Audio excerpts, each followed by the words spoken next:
श्रोतेहो नमस्कार. आजच्या आपल्या कथामृत या कार्यक्रमामध्ये मी सुमेधा कुलकर्णी सर्व श्रोत्यांचं सहर्ष स्वागत करत आहे.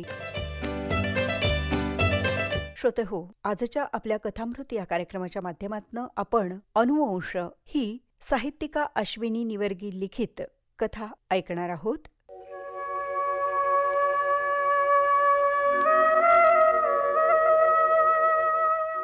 गप्प बस रूपा, सारंग म्हणाला.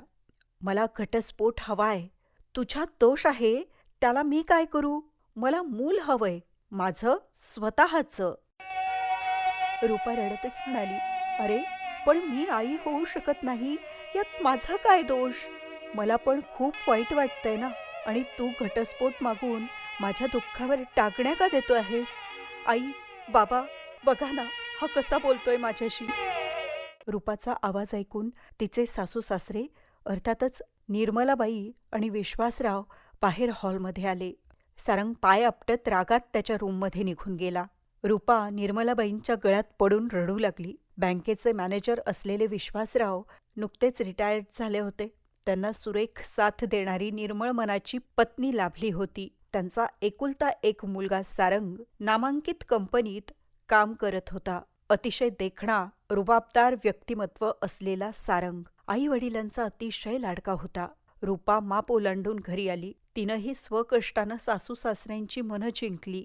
रूपा अतिशय गुणी होती.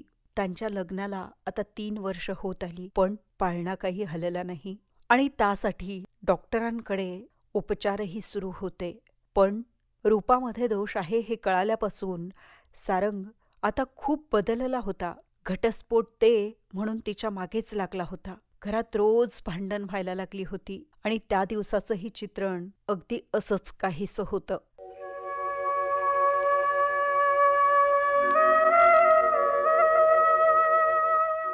रूपाला रडताना पाहून आणि तिचं दुःख पाहून निर्मलाबाईंनी सारंगला हाक मारली. सारंग, बाहेर ये. निर्मलाबाई समजावणीच्या सुरात म्हणाल्या, हे बघ सारंग, नातवंड आम्हालाही हवंय.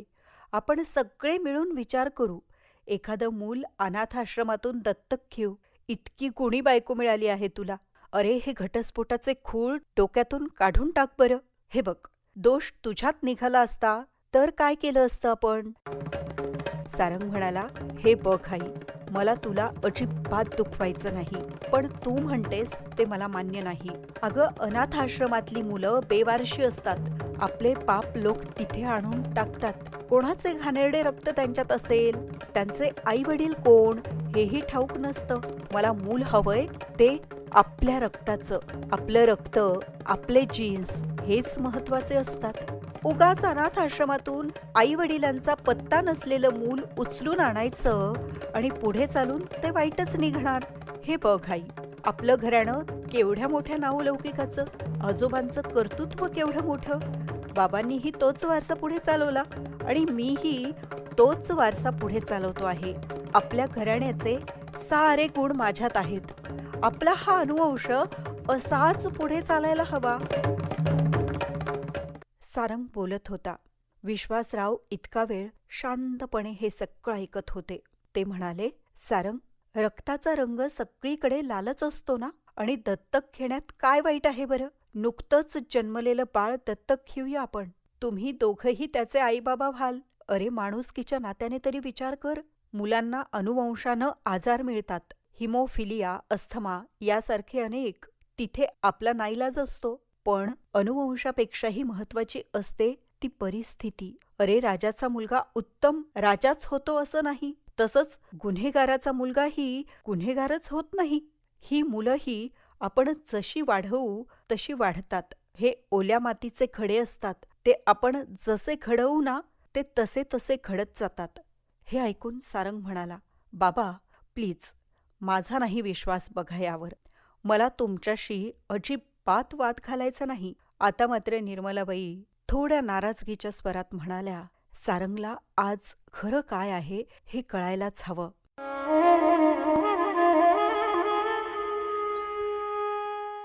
ऐक सारंग, तुला फार गर्व आहे ना तुझ्या घराण्याच्या वारशावर, पण हा वारसा तुला अनुवंशानं मिळालेला नाही. ज्या रक्ताचा तुला इतका अहंकार आहे, ते रक्त तुझ्यात नाही. तू माझ्या पोटी मुळी जन्म घेतलाच नाहीस. आता मात्र सारंग खूप आश्चर्यचकित झाला आणि म्हणाला, काय? मी तुझ्या पोटी जन्म घेतला नाही? मग मी कोणाचा मुलगा आहे? माझे आईवडील कोण आहेत? आता मात्र सारंग दुःखाने आणि आश्चर्याने थक्क झाला होता. निर्मलाबाई शांत स्वरात म्हणाल्या, ऐक, मला एक मृत मुलगी झाली होती. आम्ही दोघेही खूप दुःखात होतो. विश्वासरावांची मात्र ईश्वरावर खूप भक्ती आहे. मंदिराच्या बाजूने असणाऱ्या कचरा कुंडीच्या मागून लहान बाळाच्या रडण्याचा आवाज येत होता आणि तिथे एक छोटंसं बाळ होतं जे रडत होतं. शेजारीच त्याची आई गतप्राण झालेली तुझ्या बाबांनी पाहिली. ते बाळ टाहो फोडून रडत होतं. त्याला या सृष्टीमध्ये जन्म घेऊन अवघा 1 तास झालेला असावा. त्यावेळी बाबांना लगेच मनात आलं, आपलं बाळ तर गेलं, परंतु देवानं आपल्याला हे बाळ दिलं असं मानून विश्वासराव त्या बाळाला घरी घेऊन आले. तो तूच.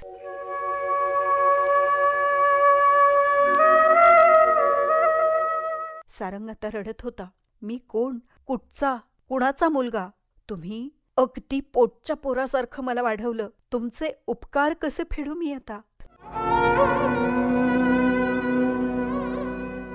हे ऐकून विश्वासराव म्हणाले, वेडा आहेस का तू? आमच्या पोटी जन्माला आला नाहीस म्हणून काय झालं? तू आमच्या दोघांचा अतिशय लाडका मुलगा आहेस. आमचे संस्कार आहेत तुझ्यावर. तुला कधीही काहीही कमी पडू दिलं नाही आजवर आम्ही.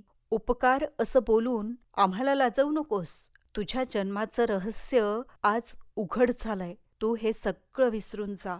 तू सारंग विश्वासराव देशमुख आहेस आणि नेहमीच राहशील. सारंगची नजर आता रूपावर खिळली होती. ती समोर उभ्या असलेल्या सारंगकडे बघत होती. माफ कर रूपा मला. रक्त, जीन्स, घराणे, वारसा असल्या पोकळ गोष्टीच्या मागे लागून मी तुझा सतत अपमान केला. या अश्राप बेवारशी जीवाला माफ करशील ना? आता मात्र रूपाच्या डोळ्यातून अश्रू वाहत होते. ती म्हणाली, सारंग, तू मला प्राणाहून प्रिय आहेस आणि पुढेही राहशील. तुझा हा भूतकाळ आपल्या दोघात कधीच येणार नाही. हे ऐकून सारंगचे आईबाबाही आता हसले आणि म्हणाले, आता तरी एक छोटा सारंग घरी आणा. हे ऐकून सारंग डोळे पुसून म्हणाला, सारंग नको, सारंगी आणूया, अगदी या रूपासारखी, गोड आणि गुणी. श्रोतेहो, अगदी भावस्पर्शी कथा होती ना? खरंच मातृत्व हे स्त्रीला मिळालेलं खूप मोठं वरदान आहे. विवाहानंतर प्रत्येक स्त्री या मातृत्वासाठी अगदी आसुसलेली असते. पण प्रत्येक स्त्रीच्या आयुष्यात हे सुखाचं वरदान असेलच असं नाही.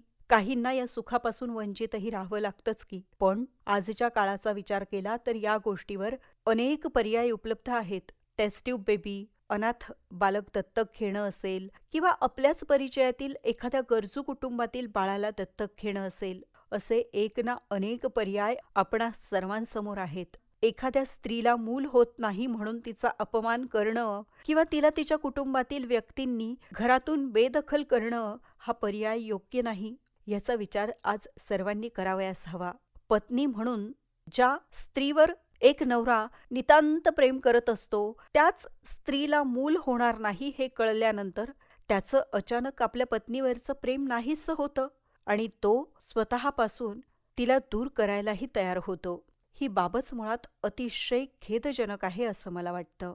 समाजातील अनेक बुरसटलेले, मागे पडलेले विचार जे आहेत ते आपण सर्वांनी आता सोडून द्यायला हवेत. साहित्यिका अश्विनी निवर्गी यांनी अनुवंश या कथेच्या माध्यमातनं अतिशय बोधपूर्ण आणि भावस्पर्शी कथा शब्दांकित केलेली आहे. आता मात्र श्रोतेहो, वेळ झालेली आहे कार्यक्रमामधून आपण सर्वांचा निरोप घेण्याची. तेव्हा सकारात्मकतेची कास धरा, आरोग्याची काळजी घ्या, सुरक्षित राहा या नोटसह मी आता आपण सर्वांची आजच्या कार्यक्रमामधून रजा घेत आहे. पुन्हा भेटूया अशाच भावस्पर्शी बोधपूर्ण कथेसह. तोपर्यंत नमस्कार.